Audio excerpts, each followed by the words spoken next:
தமிழகம் எங்கும் Max gold cash for your gold. Max gold நீங்க தங்க மட்டும் இல்லைங்க, பிளாட்டினம், டைமண்ட், சில்வர், ரூபினி எதை வேணாலும் விற்கலாம். உங்களுக்கான பணம் ரொக்கமா கையிலயோ இல்லைன்னா பேங்க் அக்கௌண்ட்லயோ உடனடியாக செலுத்திடுவாங்க. மார்க்கெட் மதிப்பை விட 100 ரூபாய் ஒரு கிராமுக்கு உங்களுக்கு கூடுதலா கிடைக்கும். தமிழ்நாடு முழுக்க டோர் ஸ்டெப் சர்வீஸும் இவங்க ப்ரொவைட் பண்றாங்க. உங்களுக்கு கோல்டு விற்கணும்னு அதுக்கு ஒரே ஒரு பெஸ்ட் பிளேஸ் மேக்ஸ் கோல்டு தான். கால் 04445454545.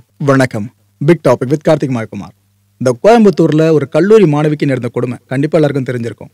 ஆனா இதை பத்தி ஒரு ஊடகங்களும் பத்திரிகைகளும் விஷயங்களை தேடி போக போக நிறைய புது புது தகவல்கள் வெளியே வந்துகிட்டு இருக்காங்க. அது எல்லாத்தையும் அக்குமுலேட் பண்ணி தான் இந்த வீடியோல முழுக்க பார்க்க போறோம். இது கூடவே இபிஎஸ் அவர்கள் கடுமையான கேள்வியை போலீஸ் டிபார்ட்மெண்ட்டை நோக்கி முன் வச்சிருக்காரு. இதுக்கு விளக்கம் கொடுக்கும் வகையில கோவை கமிஷனர் இருக்காங்களே, அவங்க சில விஷயங்களை சொல்லியிருக்காங்க. எதுக்காக கிட்டத்தட்ட 4 மணி நேரம் வரைக்கும் ஆச்சு அந்த பொண்ணு அங்கிருந்து மீட்கிறதுக்கு. ஸ்பாட்ல இருந்தும் மீட்க எதுக்கு இவ்வளவு டைம் ஆச்சுன்ற மாதிரி ஒரு பெரிய விவாத போரே நடந்திருக்கு. இதை பத்தி தான் முழுக்க பார்க்க போற நிகழ்ச்சிக்குள்ள போலாம்.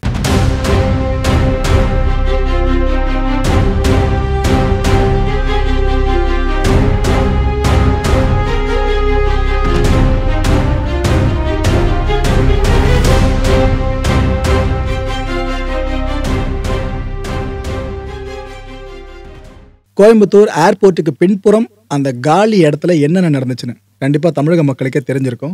அந்த 21 வயது கல்லூரி மாணவி இருக்காங்களே, மதுரையை பூர்வீகமாக கொண்டவங்க, கோயம்புத்தூர்ல ஒரு ஹாஸ்டல்ல தங்கி படிச்சுக்கிட்டு இருந்தவங்க. பட் அவங்கள 3 பேர் சேர்ந்து, அதாவது சதீஷ், காளி, குணான்னு சொல்லிட்டு 3 பேர் சேர்ந்து கூட்டு பாலியல் வன்கொடுமைக்கு உட்படுத்திட்டு அங்கிருந்து எஸ்கேப் ஆயிருந்தானுங்க. அதுக்கப்புறம் போலீஸார் அந்த 3 பேரையும் சுட்டு பிடிச்சாங்க. 6 பிரிவுகளின் கீழே வழக்கு பதிவு பண்ணாங்க. எலெக்ஷன் நெருங்குற டைம் வேற இல்லையா, சின்ன இஷ்யூனாலும் ரொம்ப பெருசா மாறும். இது பெரிய இஷ்யூ வேற, ஹை ப்ரொஃபைல் கேஸ் மாதிரி மேலே போய் நிற்குதுங்க இந்த விஷயம். இப்போ நாள்பட இது இன்னும் அதிதீவிரமாக பயணிச்சு போக ஆரம்பிச்சிருக்கு. இந்த கோயம்புத்தூர் அரசு மருத்துவமனை இருக்குல்ல, அங்கே தான் இந்த காலில் குண்டடி வாங்கின 3 பேரையும் அட்மிட் பண்ணியிருக்காங்க சிகிச்சைக்காக. இந்த ஹாஸ்பிட்டலுக்கே நேரில் வந்திருக்காரு கோவை நடுவர் நீதிமன்ற நீதிபதியான அப்துல் ரஹ்மான். வந்தவர் கிட்டத்தட்ட 1 மணி நேரம் வரைக்கும் விசாரணை பண்ணியிருக்காருங்க.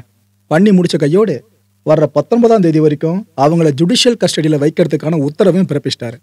ஏன்னா இந்த 3 பேர் இதுக்கப்புறம் ஒரு செக்ஷன்ல மிஸ் ஆகி அடுத்த செக்ஷன்ல மிஸ் ஆகிறது இது போல கதையே இருக்காது. ஏன்னா இந்த அளவுக்கு ட்ரேஸ் பண்ணி பிடிச்சிருக்காங்கன்னா கண்டிப்பா சந்தேகத்திற்கு பலன் இங்க அவங்களுக்கு சாதகமா கிடைக்க வாய்ப்பே கிடையாது. இந்த கொடூரம் இருக்குல்ல, இதை பத்தி நிறைய தகவல்கள் ஒண்ணா வெளியே வந்துட்டு இருக்கு. இதுக்கு முன்னாடி வந்த தகவல்களை எல்லாத்தையும் மிஞ்சிற மாதிரி தான் கேட்கும் போது நமக்கு எப்படி இருக்கும்னா, இப்போ நம்மளோட தோழிகள் யாரா இருக்காங்க அப்படின்னா, சிஸ்டர்ஸ் யாரா இருக்காங்க அப்படின்னா, அவங்க நம்ம கிட்ட பேசுவாங்களே, இது போல பாலியல் வன்கொடுமை, கூட்டு பாலியல் வன்கொடுமைக்கு ஒரு பொண்ணு உட்படுத்தப்படுறாங்கன்னா சினிமால ஓகேவா, அந்த காட்சியை பார்க்கும்போது அவங்க பயங்கரமா பேனிக் ஆவாங்க, எவ்வளவு தூரம் பெயின்ஃபுல்லா இருக்கும் அப்படின்னு சொல்லிட்டு. அப்படி பேசிட்டு இருக்க பெண்களே சில பேர் இந்த போல கூட்டு பாலியல் வன்கொடுமைக்கு உட்படுத்தப்படுறாங்களே, அதெல்லாம் எப்படி இருக்கும் நினைச்சு பார்க்கறதுக்கு. சொல்ற வழி புரியுதா மக்களே உங்களுக்கு? அந்த வழியை மனசுல வச்சுக்கிட்டு இதுக்கப்புறம் அந்த கான்டென்ட்ல ஃபுல்லா டிராவல் பண்ணுங்க. வெளியே இருக்க தகவல் படி பார்த்தீங்கன்னா, அந்த மாணவி கூட இருந்தவர் நண்பர்னு சொல்லப்படுதா அந்த காருக்குள்ள, அந்த நண்பரோட செல்போன் இருக்குல்ல, இதை அந்த 3 பேரும் பறிச்சிட்டு இருக்கானுங்க. செல்போன் எல்லாம் பாஸ்வேர்டு போட்டு லாக் பண்ணி வச்சிருப்போல, அந்த பாஸ்வேர்டையும் கேட்டு வாங்கி அந்த பாஸ்வேர்டை போட்டு ஃபோனில் லாக் எடுத்திருக்கானுங்க. இதுக்கப்புறம் அந்த ஃபோனை ஃபுல்லாக அவனுங்க பயன்படுத்த ஆரம்பிச்சிருக்கானுங்க. ஓகேவா, 6 அடி உயரம் கொண்ட ஒரு சுவர், இதை தாண்டி அந்த மாணவியை தூக்கிட்டு போயிருக்கானுங்க அந்த 3 பேரும். கூட்டு பாலியல் வன்கொடுமை, இந்த கொடுமை நிகழ்த்தி முடிச்ச பிற்பாடு அவனுங்க அங்கேருந்து எஸ்கேப்பு. அந்த செல்போன் சொன்ன பார்த்தீங்களா பறிச்சானுங்களே, அதோடு அவனுங்க எஸ்கேப்பு. அந்த மாணவி மயக்க நிலைக்கு போயிட்டு இருக்காங்களாம். அறிவால் வெட்டுப்பட்ட அந்த நண்பர் இருக்கார்ல, இந்த மாணவியோட நண்பர், இவர் வழியோடு நடந்து மெயின் ரோடு வரைக்கும் வந்திருக்காரு. வந்தவர் அங்கே சாலையில் போயிட்டு இருப்பாங்களே சில பேர், அதில் ஒருத்தரை பார்த்து அவர்கிட்ட அப்ரோச் பண்ணி செல்ஃபோன் கேட்டிருக்காராம்.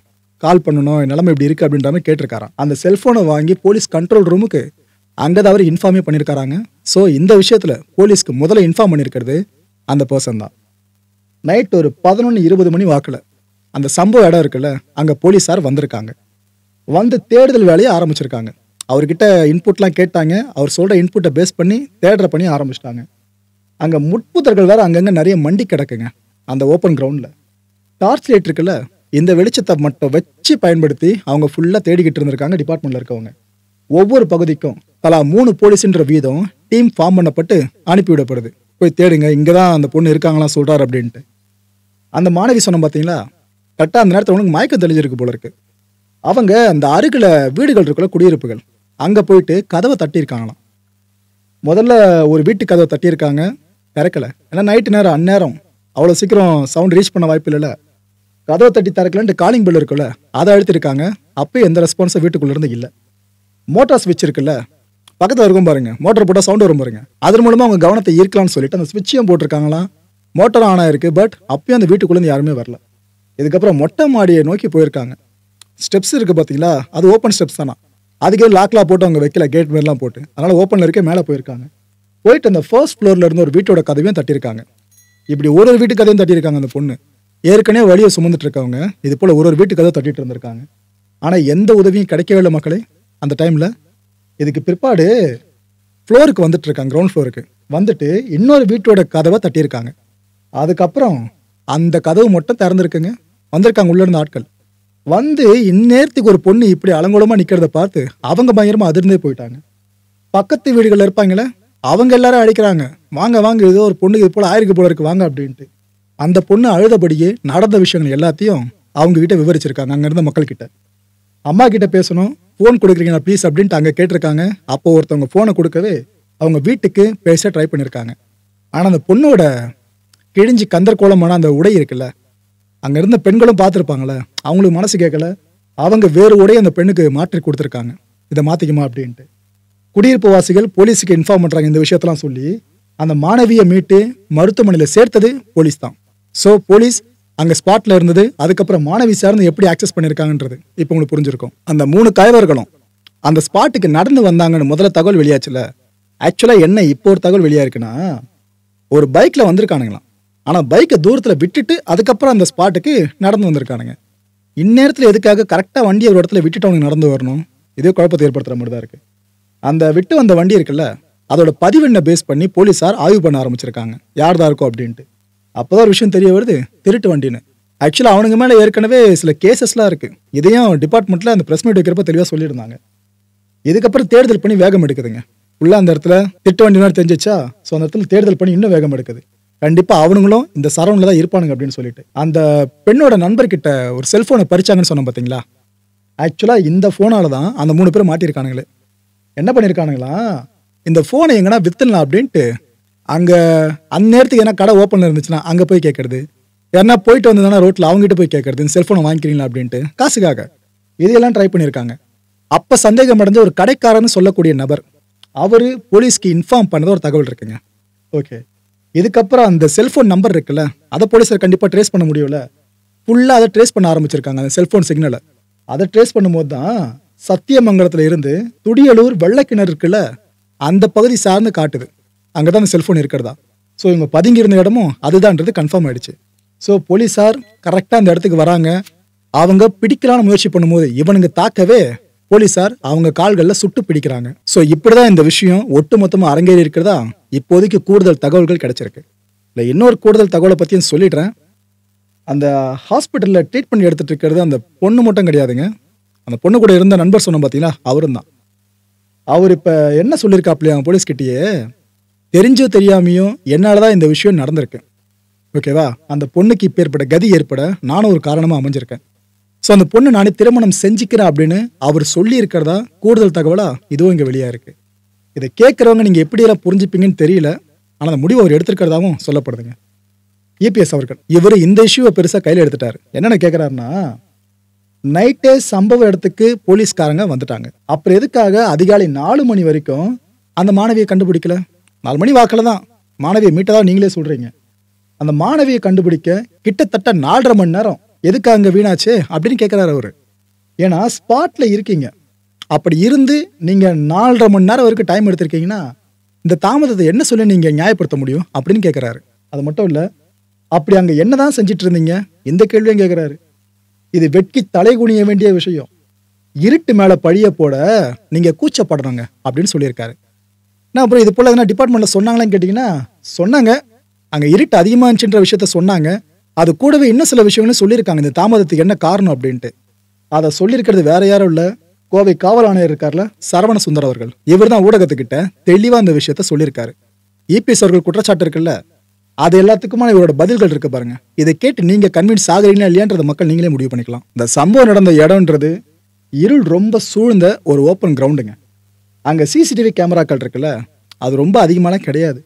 இங்கே இருக்கிற சில சிசிடிவி கேமராஸ் கூட சரியாக வேலை செய்யலை. சிஐடி, பிஎஸ்ஜி, ஜிபிடி அப்படின்னு 3 பெரிய கேம்பஸோட சுவர்கள் இருக்குல்ல, அது எல்லாம் அங்கே தான் வருது, கனெக்டடாக இருக்குது. முதல்ல ட்ராக் கிட்ட போய் தான் நாங்கள் தேடணும். ஏன்னா இது போல் ட்ராக் இருக்க இடம்லாம் இருக்குது பார்த்தீங்களா, அங்கே தான் இது போல் குற்றவாளிகள்லாம் ஈஸியாக தப்பிச்சு ஓடுறதுக்கு அந்த ஸ்பாட்டை செலக்ட் பண்ணுவாங்க. அங்கே தான் கிரைமை பண்ணிட்டு தப்பிச்சு ஓடுற மாதிரி. இது மாதிரி நாங்கள் பல கோணங்களில் யோசிச்சு தான் இது போல் தேடுதல் வேட்டையில் ஈடுபட்டிருந்தோம். ஆனால் அந்த இடத்துல இது போல் குற்றம் நடக்கலை அப்படின்னு ட்ராக் சார்ந்த இடம் இருக்குல்ல, அங்கே குற்றம் நடக்கலைன்ற விஷயத்தை சொல்லிட்டாரு. பாதிக்கப்பட்டவர் இருக்கார்ல, அவர்கிட்ட குற்றவாளி சொன்னது பொய்யான தகவலாங்க. அதாவது லோக்கல் ஏதோ ஏரியா பேரை சொல்லி இங்கேருந்து நாங்கள் வரோன்ற மாதிரி அந்த நண்பர் இருக்கார் பாருங்க, பெண்ணோட நண்பர், அவர்கிட்ட அந்த குற்றவாளி சொன்னதா டிபார்ட்மெண்ட்டில் சொல்கிறாங்க. இதை எங்ககிட்டயே அவர் சொன்னாருங்க. இதனால் ஆட்டோமேட்டிக்காக மிஸ்லீட் ஆவாங்களா டிபார்ட்மெண்ட்டு, அதான் மென்ஷன் பண்ணுறாரு. ஸோ இதனால தான் இந்த அளவுக்கு டைம் ஆச்சுன்ற விஷயத்தையும் போலீஸ் ஆஃபீஸர் சொல்கிறாங்க. 4 மணி நேரமாக நம்ம ஃபோர்ஸ் அங்கேயே இருந்ததால தான் பாதிக்கப்பட்டவங்களை மீட்க முடிஞ்சதுன்ற கிளாரிஃபிகேஷனையும் அவர் கொடுத்துருக்காரு. மக்களை இந்த கான்டென்ட்டை பொறுத்தவரைக்கும் நாமெல்லாம் சிந்திக்க வேண்டியது ஒரே ஒரு விஷயம்தான். பாதிக்கப்பட்ட பெண்ணையே விமர்சிக்கிற கூட்டம் இருக்குல்ல, அது ரொம்ப மிதமிஞ்சி இருக்கு. இது என்னன்னா, அந்த பொண்ணு எதுக்காக நைட்டு அந்நேரத்துக்கு அங்கே போகணும்னு பல பேரும் கேள்வி மேலே கேள்வி கேட்க ஆரம்பிச்சிருக்காங்க.